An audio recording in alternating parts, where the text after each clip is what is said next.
নাৰদৰ আশ্ৰমে কয়াধুৰ গৰ্ভে প্ৰহ্লাদৰ জন্ম ভৈলে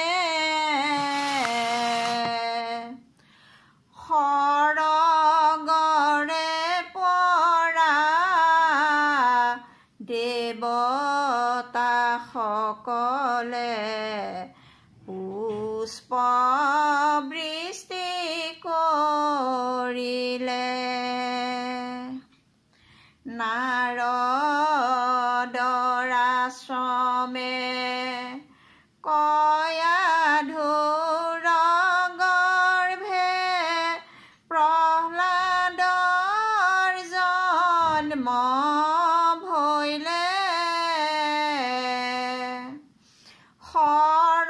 সৰগৰে পৰা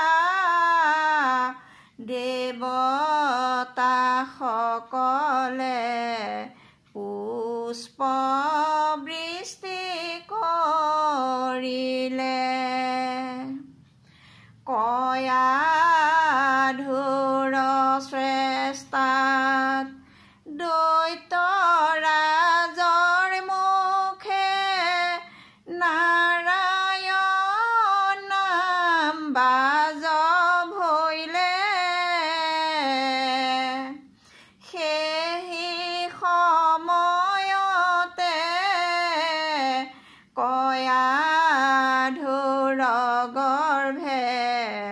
প্ৰহ্লাদে স্থিতি লোভিলে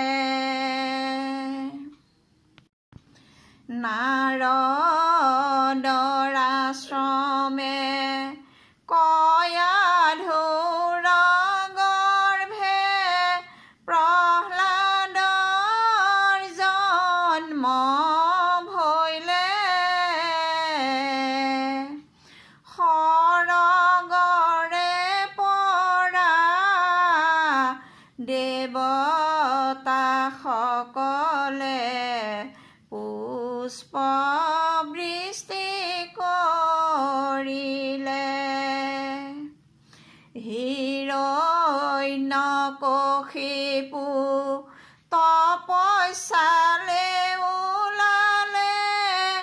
অমৰত্ব লোভিবলে সেই সময়তে স্বৰ্গৰাজ ইন্দ্ৰই কয়াধুক হৰণ কৰিলে নাৰদৰ আশ্ৰমে কয়াধুৰ গৰ্ভে প্ৰহ্লাদৰ জন্ম ভৈলে সৰগৰে পৰা দেৱতা সকলে পুষ্প বৃষ্টি কৰিলে নাৰদে দেখা পাই বুলিলে বচন ইহাক এৰা সুৰপতি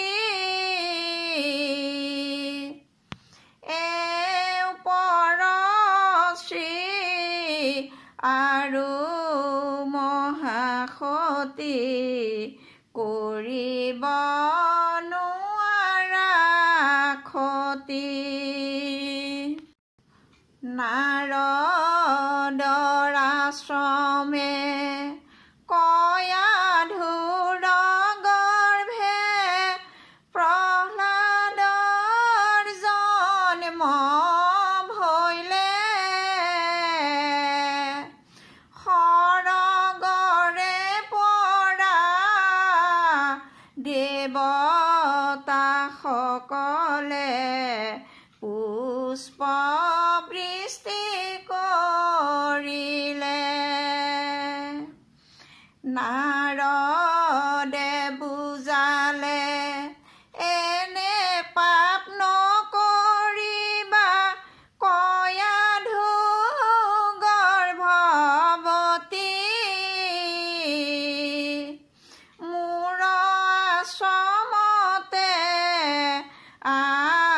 আশ্ৰয় লোভিব জন্ম হৈব হৰি ভকতিৰ নাৰদৰ আশ্ৰমে কয়াধুৰ গৰ্ভে প্ৰহ্লাদৰ জন্ম ভৈলে সৰগৰে পৰা দেৱতা সকলে পুষ্প বৃষ্টি কৰিলে ৰাম জন্ম লৈলে তান গৃহে বৈষ্ণৱ প্ৰহ্লাদ সাক্ষাতে প্ৰহ্লাদ ইটো মহাভাগৱত জন্ম লৈলে তান গৃহে বৈষ্ণৱ প্ৰহ্লাদ সাক্ষাতে প্ৰহ্লাদ ইটো মহাভাগৱত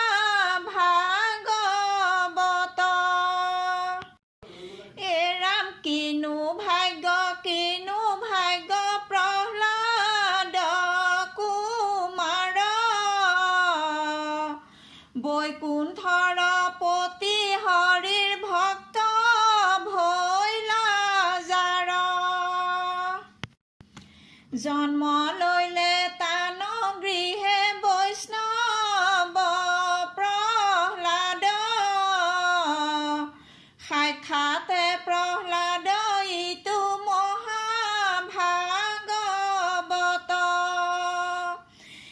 ৰাম পঞ্চ বয়সতে ভক্তই হৰি নাম লৈলে শুনি দৈত্য ৰাজে ভক্তক নানা শাস্তি দিলে জন্ম লৈলে তান গৃহে বৈষ্ণৱ প্ৰহ্লাদ সাক্ষাতে প্ৰহ্লাদ ইটো মহাভাগৱত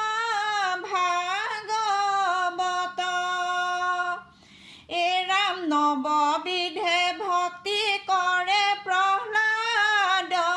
কুমাৰ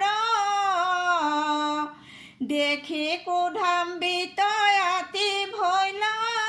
দৈত্যেশ্বৰ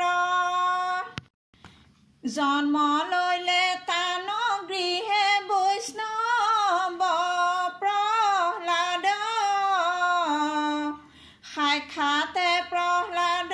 ইটো মহাভাগৱত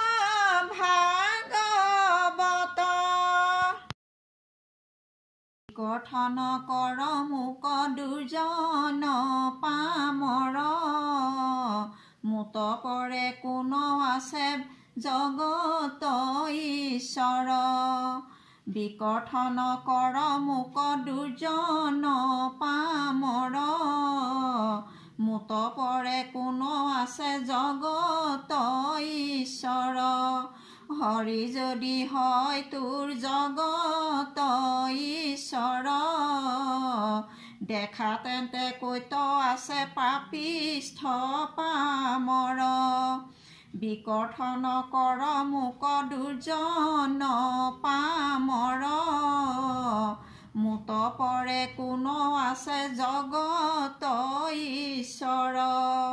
প্ৰহ্লাদৰ বচনত হৈয়া ক্ৰোধান্বিত স্তম্ভত গদা কোব দিলা দৈত্য ৰাজ বিকঠন কৰ মোক দুৰ্জন পামৰ মুত পৰে কোন আছে জগত ঈশ্বৰ অন্তকালে স্তম্ভত প্ৰভু ভৈলা বাজ নৃসিংহৰ ৰূপ ধৰি দিলা মুখ্য পদ বিকঠন কৰ মোক দুৰ্জন পামৰ মুত পৰে কোন আছে জগত ঈশ্বৰ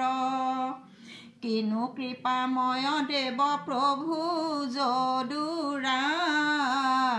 মুখ বাজে হৈলা নাম সৰ্বক্ষণে পায় বিকৰ্থন কৰ মোক দুৰ্জন পামৰ মুত পৰে কোন আছে জগত ঈশ্বৰ।